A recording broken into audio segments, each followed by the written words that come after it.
Hal-hazırda mən əlimdə 2 portağal növünü tutmuşam. Hansı ki, bu portağal növləri əsasən, bax, Azərbaycanın bu cənub bölgəsində Lənkərandır, Astaradır, bax, bu ərazilərdə ən çox yetişdirilən portağallardır. Və bunların fərqi var. Birazdan mən sizə naringi bağlarını göstərəcəm və bunların fərqi nədir? Biz yaxşı bilirik ki, o qarpızın da belə bir növü var ki, bax, belə böyük göbək olan hissə göbəkli, deyək, qarpız var, bir də göbəksiz. Bax, burada da eyni ilə 2 sort yetişdirilir.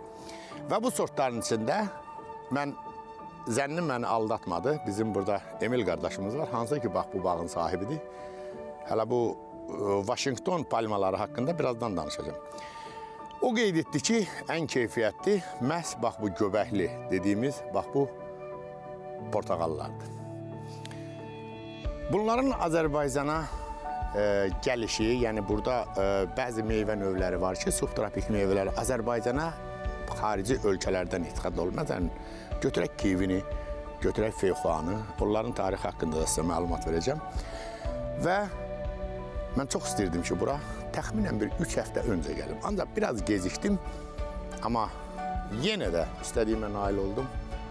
Gəldim, bax, bu portağal bağını çəkdim. Bu ağaçların 4 yaşı var. Hələ 4 illik görün necə meyvə gətirirlər.